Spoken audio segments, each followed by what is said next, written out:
empty page and full mind, I will give you 3 tips to fill your page and empty your mind. When I was a kid, I used to draw a lot. My favorite thing in the world was an empty page. It was the symbol of potential. As the years passed, the empty page became more and more scary. Turning 18, I felt resistance towards the empty page. You are staring at an empty page and you're telling yourself that you just need to lock in and that you just need to get into the flow and feel the inspiration.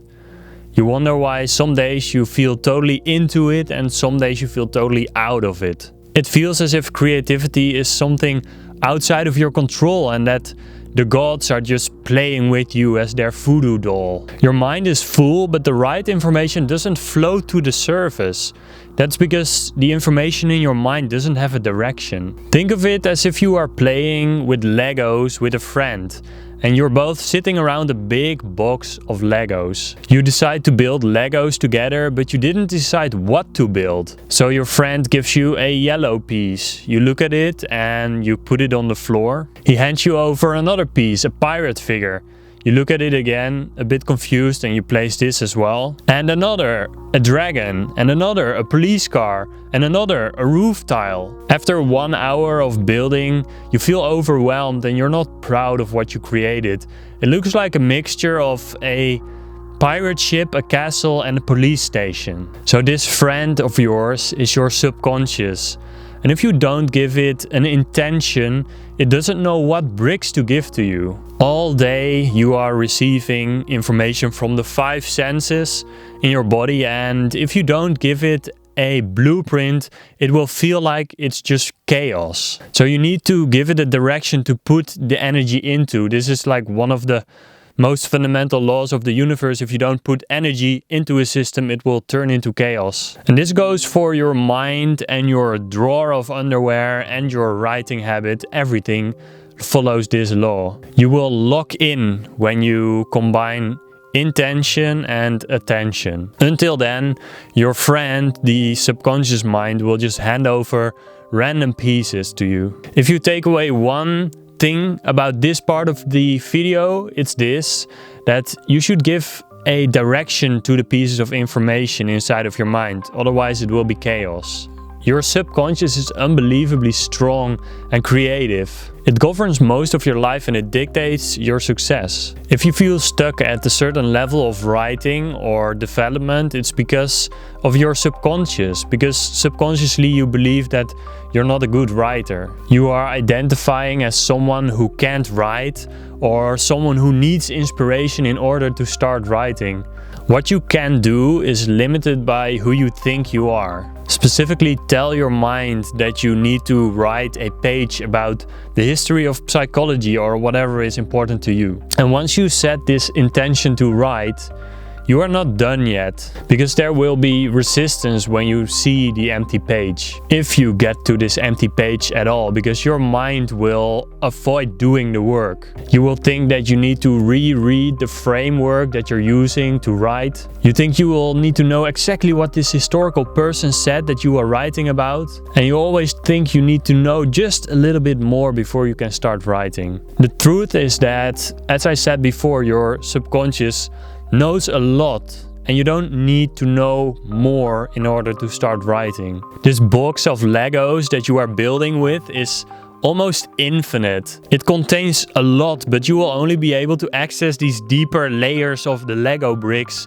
when you are in a flow state. You will be really amazed by what you will find when you start building. You will find things like old life experiences or theories that you learned 10 years ago, that quote from a documentary that you watched when you were really tired, or a clear explanation about something that you gave to a friend last week. And this is what is most exciting about writing, because when you start, you don't know what you will end up with. But there's one problem, and that is getting into the flow state.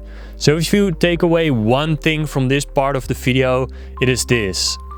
There's always a phase of resistance before you hit the flow state. A famous writer said that it feels like an old rusty train trying to come up to speed. First it starts, it stops, it squeaks, it's rusty, and you just keep going, and eventually it turns into a smooth ride. And it's very similar to writing. What I'm about to tell you about the flow state is something I've never heard anyone talk about before, because we are focused too much on the action. And after reading books and doing self-reflection, I realized something. Your higher self is shy. Everything that you want to be, curious, compassionate, confident, creative, it's already inside of you. Think of a peak experience that you've had before. You were breaking a personal record in your favorite sport and you felt confident. Or maybe you were having a really deep conversation with a friend and you felt calm and compassionate. Or you were writing what normally takes one day and you did it in 1 hour and you felt creative and calm. It's already in you. From a psychological perspective, we call this the self. And from a spiritual perspective, you can call this your life force. And as much as you try to think yourself into this higher state of self, you can't do it. And that's because it's activated by your subconscious, and that is outside of your direct control. You can only activate it through second order consequences. Think of your mind not as just one mind, but having multiple parts. And these parts come to the surface in different situations. The mono mind or single mind is actually a myth. And the more that you are in this higher state of self, the more that you will believe that this is who you are. Buddhism tells us that there is a silent watcher inside of us.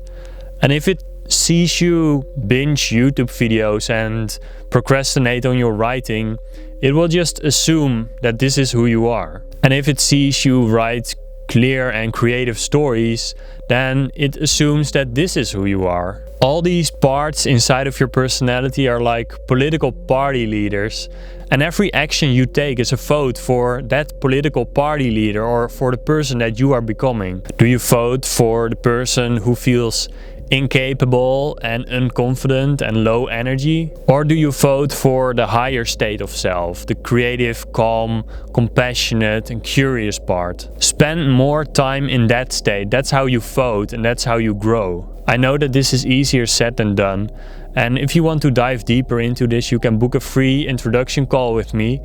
I promise that you will learn something about yourself. School made you believe that there is only one solution to a question, but that's just because it's easier to check for the teacher if you have the right answer.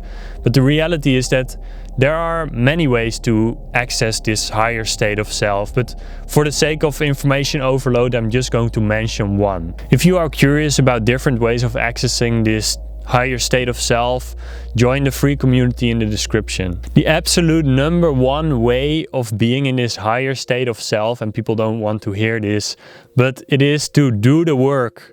There's no quick fix or any type of pill or magical formula around this. The best way is to do the work, to write down one small simple step to get the ball rolling. If there's one thing to take away from this part of the video, is that if you want to access this higher state of self as a writer, start with writing one paragraph, because every action you take is a vote for the person that you want to become. And if you are underwhelmed by this advice, I have bad news for you, because you are looking for a special trick, a magical pill. But this doesn't exist. If you have a problem in life, look at the basics. This is basic advice because it's good advice. Stop looking for a quick fix.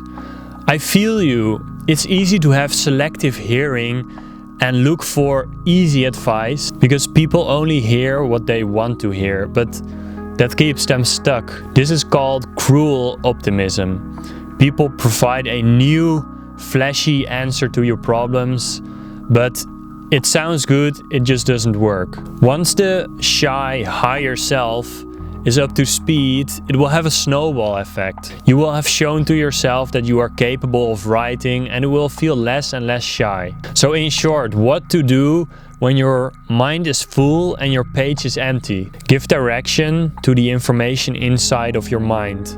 Intend to write. There is a phase of resistance before you hit flow. Keep going. Every action you take is a vote for the person you want to become. Write one paragraph. Are you a writer who is experiencing information addiction? Join the community in the description. There is free resources about how to stay focused and gain mental clarity, and it's just the beginning, but I promise it will be a really cool community. Thanks for watching.